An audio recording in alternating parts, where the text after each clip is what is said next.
luck because I lost like 5 YouTube channels. Ximo probably will have, Ximo, I think, got much more enemies than me and Dawkins together because he was working on full game highlights are much more important, I think, than players highlights. Because the guy was uploading 10-minute recaps in HD quality for free. You can easily like Google like for free. It was it was, I don't know, it was like Stephen A. Smith saying, not even just like after 2 days. It was the night of. It was like I stopped watching SportsCenter for a second because it was like I was just typing in the team names and then it was like that date and I was like, that's today. How did it, like, again, that's why I thought you guys were bots. Yeah. All right, welcome to another special. This is a very special episode of Casuals. Anyone who's been watching the show knows, you know, you've seen the studio and whatnot. We have people in person.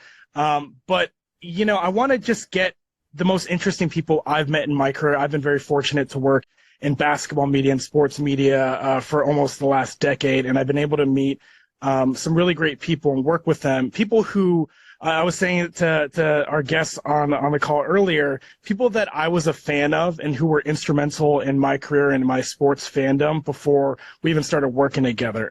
So without further ado, and I'll explain, you know, what he's behind, we welcome Misha Konygin to Casuals. Misha, what's up? What's up, man? What's up? Good. How are you? I appreciate you taking this call and this interview. Like I was saying before, I think so many people should know your story. So before we start asking questions, I'm just going to run down a list of what you've accomplished and give a little background to our viewers because it's so fascinating. I will just say this. I would say the headline for you is you're an absolute legend in the NBA highlights game. And some people are like, why am I saying that? Well, everyone who's watching this, you may be familiar with an account called GD's Highlights. I think the name has changed a little bit. I think I remember knowing it as GD Factory Clips or GD Factory Highlights originally. But I'm just going to run through because you run a bunch of channels now. So I think the main one, GD's Highlights, we'll call it, on YouTube has 4.3 million subscribers. You got GD Factory Clips on IG has 1 million followers. Your TikTok has 3.7 million followers. So people have seen this. Okay, so like I could stop there, but the even crazier thing is you are the man, and this is how we met, you are the man behind the original House of Highlights channel, which now has, and dude, I didn't even realize this until I just looked at it, has now 10.7 million subscribers. So you are one of the pioneers of curating and posting NBA highlights on YouTube. Tell us how that all started. Well, it started 10 years ago. It was just my hobby, and I really love the game of basketball by itself. But in my country, I've never had an opportunity to watch an NBA games live. Yeah. But thankfully, I found some solutions, and I started my first ever channel. It actually still exists. It's called, you can search it up. It's called NBA HLTS HD. Okay. It's my first ever channel. I think I created it like 10 years ago, maybe 11. And yeah, I started doing highlights normally, but before it, I was doing NBA mixtapes with like mixing up music and NBA highlights. But I feel like it wasn't enough to get more impressions, to get more views and stuff like that. And I noticed that people actually, back then, people were really interested in just normally full game highlights, players highlights, whatever. And yeah, I met a lot of people like FreeDawkins. Everybody knows FreeDawkins, pretty much sure. The OGs, Ximo, basically the goat of full game highlights. You know, the reason why NBA channel right now are uploading full game highlights, in my opinion. Yeah, so we all started with the players highlights, full game highlights, and I don't know, it's just even before doing this 30 second, 20 second edits, NBA edits, which I'm doing right now. Before, I was still getting recognized by my players highlights, just like other channels like FreeDawkins, right? But I don't know. I think I just missed the moment when doing 20-second TikToks, NBA TikToks, really got me much more views, much more subscriptions, and everything else, you know, which I could not like imagine, you know, to get. Yeah. So Yeah. I mean the period when COVID started and I decided, okay, I'm gonna, because when TikTok got launched, I was kind of like ignoring this platform because I was originally the fan of, you probably remember the platform, it's called Vine. It's usually you upload 5-second videos in it, but it wasn't enough to upload highlights on this platform. And I needed something similar to Vine, but just more room for creating content. And TikTok was actually the best platform.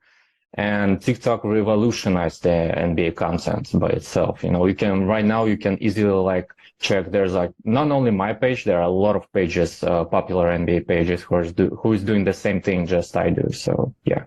Yeah, but you were the pioneers, for sure. Like it's so crazy to think about, 10 years ago what highlights did look like. Like people, like the art of, and we'll skip to this question, but I do want to get into the specifics of your origin story. But like, what I hate that some people in the industry or even fans, I think there is like a backlash of like, oh, there is no art to it. These people just, they record NBA highlights and they post them. Of course, we're gonna watch it. And Mm-hmm. can you sort of like explain why that's not the case and why there is an art to caption, there's an art to like when to start a highlight, when to end the highlight, what to compile. Like, can you tell us a little bit about that process and what makes your channel, Ximo, and all those guys' channels, like why they rose to the top in that time when these accounts were popping up? Well, first of all, a lot of people need to make sure that we sacrificed a lot of time of our Yes. lives, a lot of time, Yes. People don't really realize how much time we're spending on not only recording NBA games, but also, um, I got two screens like on my desk, right? Yeah. On the first screen, I got play-by-play statistics of like specific game. And the second screen, I got basically my editing program, which are edit NBA highlights. And for example, if you wanna like edit LeBron James 50-point game, you need to spend, I mean, at least 30 minutes, because when I started all of this, of course, I spent much more time on doing this full game highlights, especially when you got 12 games in one night and there are like 6, 7 big performances and you need to create all of them. That's easily like one day, I spend the whole day, and I used to sleep, I think, 3-4 hours per day, especially because of the time zones. Because because right now I'm in the United States, it's much more easier to me to Right. work with NBA games. But in my country, the time zone, the NBA games started at like 2 a.m., 3 a.m. And I have to mix it up. I was in my university, and for example, the NBA game started at 2 a.m. I work till like 7 a.m., 8 a.m., and then I go to university. Yeah. Then I go back home at like 6 p.m., 7 p.m. I sleep till like 1 a.m., 2 a.m., and it was Yeah. basically my life, and I'm pretty much sure that it was, who was doing this NBA highlight stuff. Yeah, it was a hell of a journey, I would say. But yeah, the process. And secondly, you have to overcome laziness because, when you're doing this highlight stuff every day, you have to also make sure that when I started this, I've been doing this for free. I didn't get paid nothing. The only result that I was getting was basically the subscribers, likes, views, stuff like that. Yes, it's an amazing feeling to see all these big numbers, right? And I've been working for free for many, many years, just like Yeah. other channels like FreeDawkins, Ximo, I don't know. There's other channel which I was a fan with. It's called Down to Buck. I like his descriptions under the video. He was creating like stories on the amazing channel. Yeah, so it wasn't easy. It was an easy journey, and pretty much sure I've lost a lot of YouTube channels, just like Ximo, just like Dawkins as well, because of I'm not saying we had some kind of war with the NBA office, because they wasn't a fan of, because when they see our highlights getting more recognition, more views than their official channel, which they were basically uploading like recaps, 2 minute, 3 minute recaps, stuff like that. On the other hand, you see a guy like Ximo or GDs who is uploading full game highlights of players with like 10 minute, 9 minute, right? They definitely wasn't a fan of us. But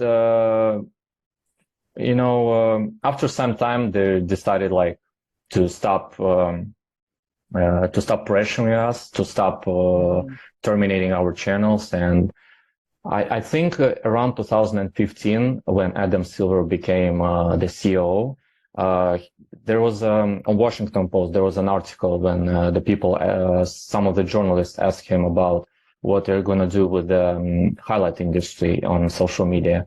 And he was really open. He said, like, we give a green light to the channel, to this like independent channels who's going to upload these highlights, because they actually help us to develop the product, which we're actually doing. We will really help, because first of all, we were enjoying NBA.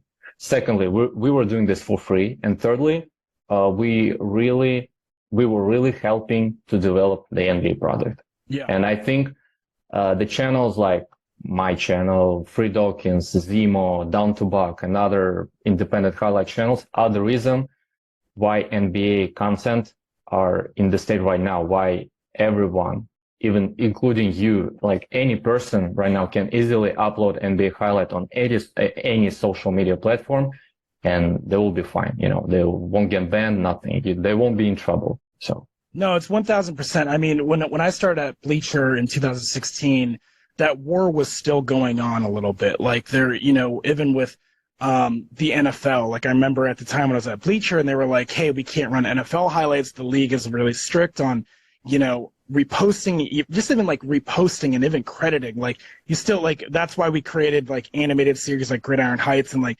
memes and whatnot. You know, with NFL we could only do memes, but it couldn't run the highlights. But then it's funny, I went to the Checkdown, I went to the NFL after that, and I wasn't even a curator. Like I learned from guys like you, from Omar, Drew Corrigan back in the day, you know, our programming team at Bleacher Report, and I was running the curation, you know, model over at NFL. And now it's like the NFL is like, share our stuff. And so, yeah, it's like that war was necessary, but I think it is like give a lot of credit to Adam Silver and some of these more progressive minded and more like media knowledged leaders who are like, hey, at the end of the day, yeah, you guys are doing it for free. You're growing the game. You're making the product better. Like, and that's not the thing, is like, you know, they were shutting your stuff down. But then, like, you know, you ended up working for House of Highlights, and, you know, which is owned by Turner ultimately. Tell us a little bit about, I think it was 2017, like, how did that partnership sort of come about? Omar emailed me, I think around 2017, like around October, November. Him and Doug Bernstein, they emailed me. I was ignoring this email because I thought it was like any random spam message, whatever, because I was getting a lot of emails with like potential work stuff, but it was a fraud basically. So, but when Omar emailed me, I was kind of like ignoring, but after I decided, okay, I'm going to Google, because he said, I remember I'm running House of Highlights, and I'm pretty much sure I wasn't really like sitting on Instagram, but I knew about like House of Highlights, that it's existing, and the Bleacher Report and stuff like that. And I'm like, okay, I'll give it a try. We will have a call. And Omar called me, and he's like, yo, we have a project. We've never had a YouTube channel, and we need a person basically who's going to run it, who knows how it's done, you know, who knows how it's doing like players highlights, full game highlights, stuff like that. We can give you all the tools and you will just start it. And I was like, wow, because I was doing that for free. Like for many, many years, I was doing that for free. And now I got actually an offer that I can, you know, do the same thing that I was usually doing, but now I'm getting paid, you know. And so I'm like, okay, I'm going to accept the offer. And I started, I think, at the start of 2018, I think. Yeah, and then Ximo joined us because I asked Omar, yo, I need more help. I need more hands, because you know, I'm grateful that I got a lot of tools, you know, to produce the content, especially for the company and officially, you know. But I need more hands, I need more people, and we invited Ximo, and Ximo joined us a year later.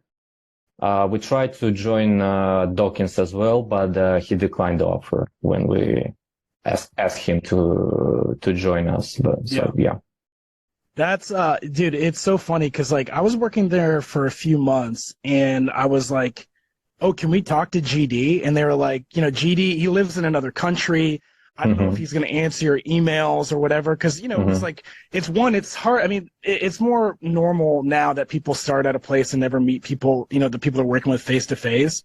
But, we were dealing with time zones and whatnot. Like, I swear to God, I thought you guys were bots. Like, I thought it was like, did you guys ever get that where people thought it was just like a machine that was watching all the games and like could sense a highlight and then would just like output it? Yeah, I've heard a lot of stuff about conspiracies. Like Ximo is not existing, GD is not existing. I've seen a lot of Reddit topics about who's like the greatest editor, blah blah blah. I'm reading all this. I'm like, why are you comparing us? Like what are you doing? Yeah, exactly. First of all, yeah, we were friends. We were like chatting, not like every day, but we were like chatting most of the time. Like asking like if we are like in trouble of doing like some sort of project, we help each other. Yeah. But when I see like comparisons, I'm like, we're not like LeBron or MJ, whatever. We're just normal editors who loves what we're doing, and we love to help the people actually enjoy NBA, watching an NBA, I've seen a lot of conspiracies about that. I'm a bot, it's not a real person. GDs is like some sort of group of like 10 people who is doing this. I've seen a lot of comments, but in reality, that's only me. I got only 2 hands, right? You have to be, first of all, like I said, you have to sacrifice a lot of your time, like private life, because what you're doing is basically you sit at home every day, mostly, and you need to you have to be a crazy person first. I mean, honestly, because to sit and edit every day, every single day, the same thing. Yes, I was enjoying it. It was my hobby, and it's a feeling that you just cannot describe and cannot explain. Why? Same thing with Ximo and FreeDawkins and other guys. Well, to go back to your origin a little bit, like, could you tell me? Because I do want to, like, I'm a dad, I'm 36. Like, I mean, you knew my work sort of schedule back in the day. I was flying to New York and doing all that stuff. But it was easier because I was single. I didn't, I was living a little bit of a life, but my main life was NBA. So, like, I think the people who are going to be watching this one, I think, are going to find your story so inspirational. So, can you kind of take us back to when you first started dabbling in this and, like, how old were you? Like, what was your original setup look like? And then how did that, like, what was your ideal setup when you, like, became a monster at doing this? Well, the ideal setup is basically what I have right now. It's like the first screen, the second screen, and the third screen. Yeah. Right in front of me. I've seen a picture of it. I remember you showing it to me. It looked like, it looked like the Batcave. Like, Night, where they showed all 100%, yeah. I started when I was 15 years old. I was 15 years old and I got my first computer for my birthday. My family, I'm not saying that they're rich, but I was actually surprised that they gave me my first computer. And it wasn't really powerful though. And I remember when I started doing like NBA mixtapes, I was I would find out about YouTube as well. Back when YouTube, we had like a background stuff on the channel, right? And to get this background, you need to be verified, channel. And I think only big channels like PewDiePie, I don't know, can only have this background. I was Googling to find out how you can get this background. I want this banner on my channel, but when basically the videos which I started was NBA mixtapes, 3-minute, 2-minute, 3-minute, 4-minute mixtapes, using the music. And I didn't know about the copyright stuff, all of that, because like in a few days when I uploaded my first ever video, I think it was Dwayne Wade's mixtape, about 2009 season. And I remember I was using the song Amazing, Kanye West, and I didn't know about the copyright stuff. And like in 3 days, it got blocked. I'm like, what? Like, why? What did I do? Like, and now I was like trying to find the information about the copyright, what music you can use, which music you can not use. But in that time, basically, you're not able to use like any sort of music because YouTube they just started developing, And one of the I want to say about one of the people who actually helped me develop is definitely Maximilian. I was idolizing his work. I was idolizing what he was doing. He is definitely the reason why what I'm doing right now, because I need some sort of a motivator who is gonna teach me, and he was really helpful. First of all, when I found about his channel, I thought that there's not a chance that he will probably answer me, because I think back then on YouTube you have messages, inboxes, and I remember I was trying to message him, like 3 messages, 4 messages, and he didn't answer. But when I made a video about Dwayne Wade, the amazing, which actually got a lot of views, I think it got 50,000 views for 3 days. And I think Max saw it and he messaged me. He saw the inbox, he saw my messages, he messaged me. And in a few years later, we did a collaboration. It's on YouTube about Kobe and Michael Jordan. I don't remember the title of this video, but I'm pretty much sure the NBA fans watched this video. I think it got 2 million views, right? It's one of my main works, and it's definitely one of the best works that I ever had in my career. And I think Max also said that it's definitely one of his works, great works as well. Yeah, Max was definitely the reason why what I'm doing right now, because I was actually really idolizing his editing skills, his vision of how the content should look. Yeah. You know him, everybody knows him. Dude, he's the GOAT of NBA mixtapes in my the thing is, he doesn't have that many followers, and dude, like it's crazy. A lot of my career to him. Yeah. His brother Harry. Like, I was a fan of his highlights, his mixtape. I think I remember in 2011 I saw a Kyrie mixtape, and it had I think like a Drake song behind it, and I was like, I didn't know like how much I would love to see an NBA player highlight sync up so well. And I want to talk about this with you, sync up so well with music. And then when I went to Bleacher, I was like, I need an editor who knows who's a little bit more elevated, because I have some like fun, like comedic ideas and more narrative ideas. And I Googled them and found out that they had moved to LA to make movies. And then I was in LA at the time, and I went and had lunch with them, and like we hit it off immediately, and we created, I don't know if you remember that one piece where it was like, if the Cavs and Warriors played each other for the next 40 years. Yeah, I've seen that. The Bleacher Report one? Yeah, I've seen, of course. And then like, if the NBA if the finals was a rom-com, so like. Of course, yeah. One of the best works that probably I've seen, on Instagram especially, yeah. And so like, I was able to find a place in NBA and in sports content because of them. So like, and that's the thing is, like, again, that's what I want to emphasize and highlight is like, especially, you and your relationship with Ximo and FreeDawkins, like, you guys were friends, you guys were in it together, and you're like, oh, together, we're going to keep doing this, we're going to keep, we're going to get better together, and we're going to push this industry. And like, yeah, that's what I think, with all the toxicity that could be out there of like, I see NBA Twitter accounts fighting each other, fighting over like, oh, you stole my content, or you copied this, or whatever. Yeah, it's like, yeah. Guys, we should be so lucky that people are clicking and retweeting and sharing this stuff 100%. as much as it is. Yeah, 100%. Because I remember like, it was the series Oklahoma City were playing against Dallas. It was 2014, 13. I don't remember exactly. But in that time, you have to realize that I get a player highlight, like I was doing like Russell Westbrook, I think. And we had a time limit. For example, if I was uploading Westbrook highlights with 2 minutes and 2 seconds, it's automatically blocked. But if it's like exactly 2 minutes, you'll be fine. There are like some sort of limits that we used to have on YouTube, because you're not allowed to upload the 3 minute, 4 minute highlights, but you're allowed to upload 2 minutes. And it also depends on what type of, because if you're including like NBA fights, heated moments, trash talks, you'll be automatically blocked again, and you don't really expect when you're going to be blocked. So yeah, when I see all this, I'm not saying like confrontations about like channels, pages and stuff like that.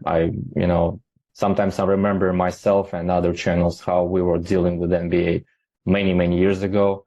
Right now, I think it's the best time to create content. Yeah. The best time. I agree. And it was basically the main reason why we were actually continued doing highlights even after getting blocked, because I lost like 5 YouTube channels.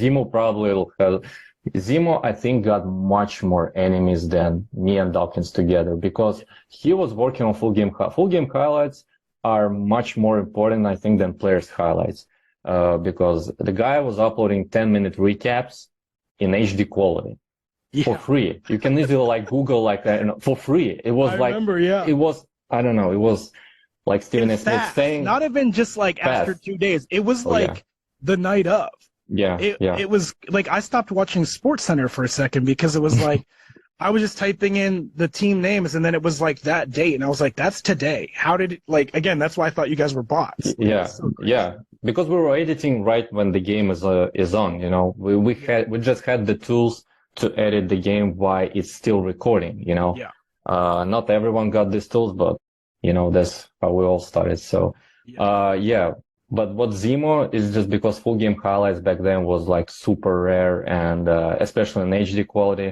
And I've seen I'm not saying like we're doing by the way, I said that we're doing this for free, but actually we were getting some donations from random people just to support our work, you know, because I've seen a lot of comments to myself like, yo, bro, I'm busy, like came up home after work, right? I don't have a time to watch the full game on NBA League Pass, right? I don't have like an extra 2 hours, 3 hours to watch this. I just need to watch highlights. And back then, the only highlight reels that you can get is 2-minute recaps from on NBA.com. That's it. And the quality was 360, I think. The 480 was just, you know, also a rare moment. And we were uploading 720p and sometimes 1080p. So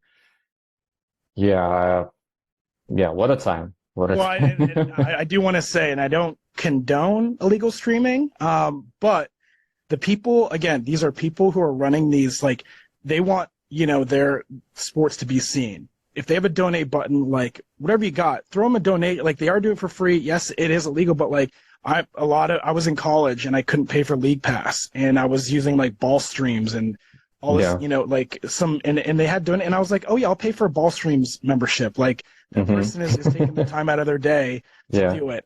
Real quick, I have a couple more questions. I did want to say, because from people who know you from, like, you know, the YouTube clips, what I've really liked noticing from you in the last year or so is your IG and your TikTok.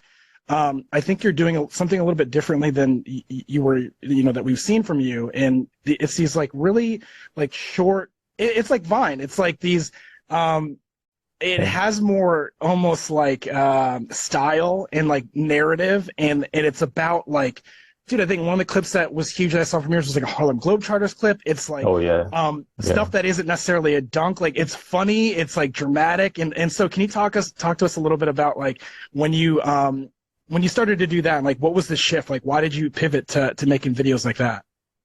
When COVID started, and when TikTok was getting like popular, and I'm like, okay, let's try doing like 10-second, 20-second NBA clips using like some popular music, because and TikTok, I think, is the reason why I stopped listening to music. I don't know, it sounds weird, but actually, like the only music that I listen to is TikTok saved audios. That's it. You know, I've lost the feeling where I can actually sit on, like, I don't know, on subway and put my headphones on and listening to music. I lost my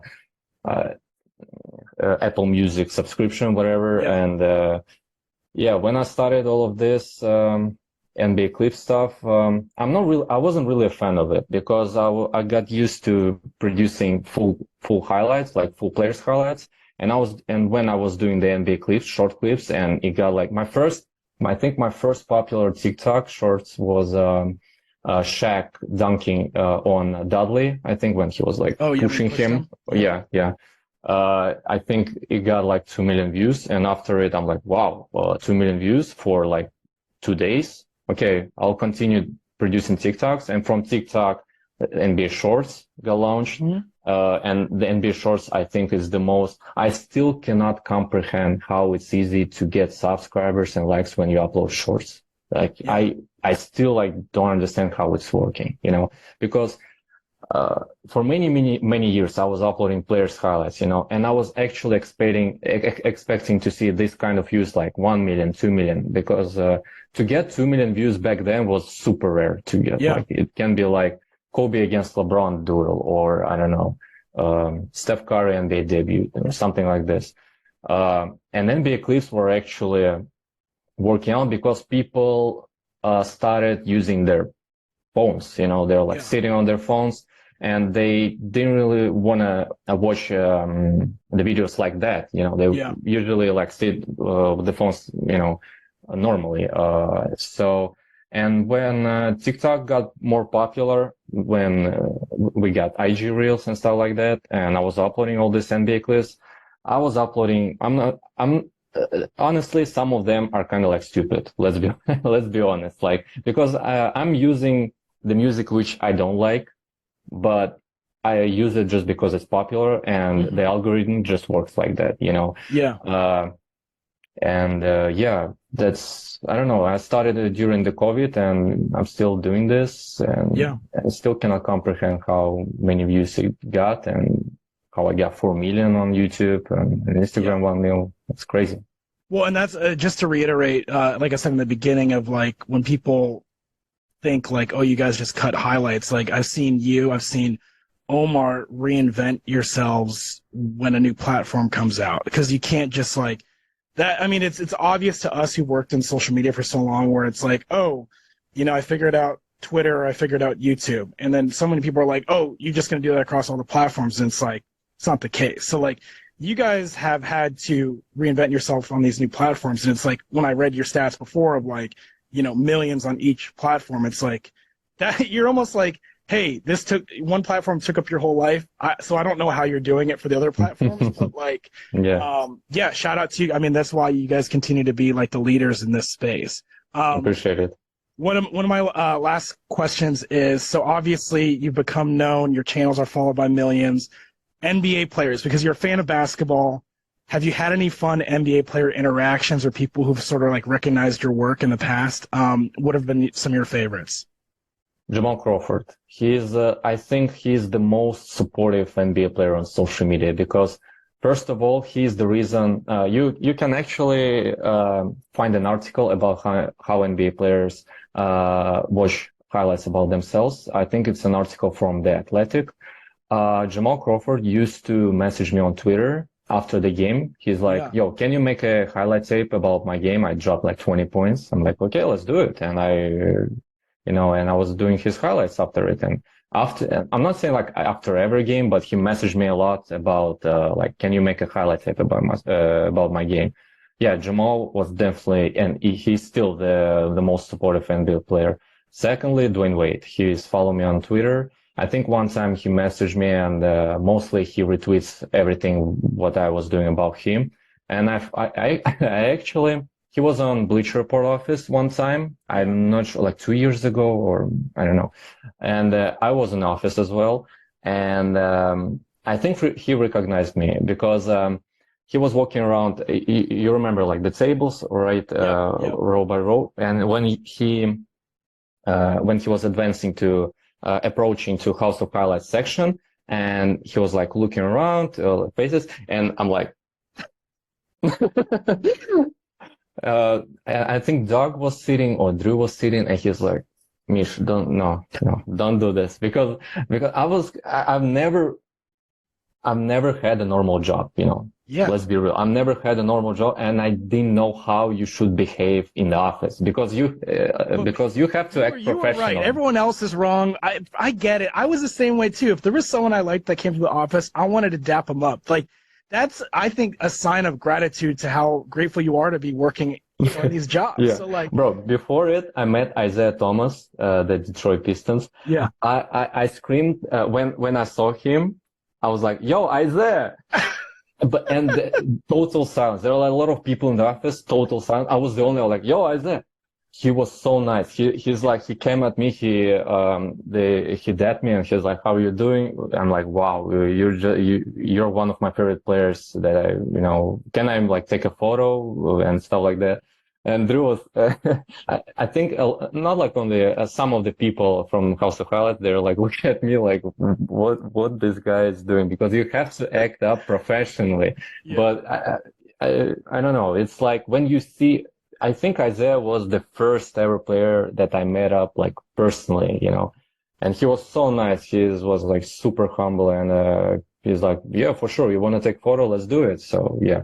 And Dwayne Wade, yeah, when I was like, to wave him, and he was like, yeah, yeah, he recognized me. He recognized me. Yeah. After it, I messaged, after this moment, I messaged him on Twitter to say like, yo, it was great to see you in the office. And he answered me like, yo, no problem, bro.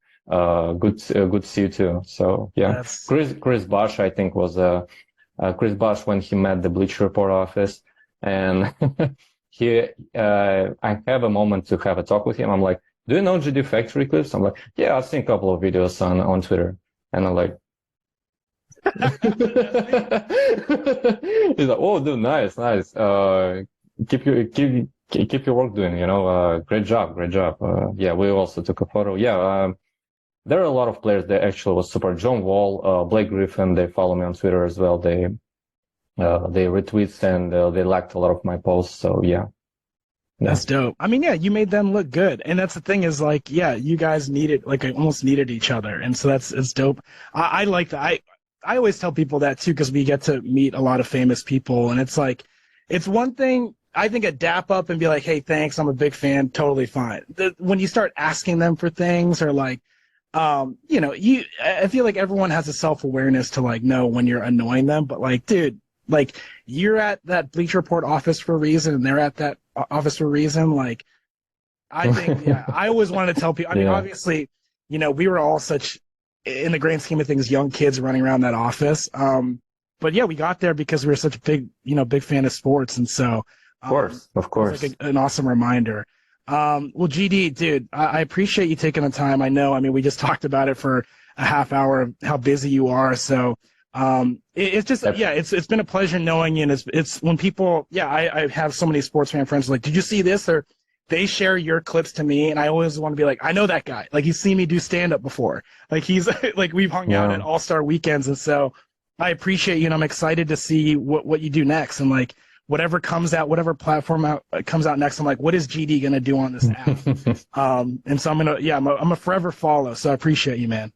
I appreciate for having me, man. Yeah. I appreciate it. Thank you. Take care. I mean, I'm going to put all your links in the bio, but you guys are probably already familiar. It's okay. Yeah. It's okay. Yeah. Appreciate no you. Problem. Talk soon, about. No problem.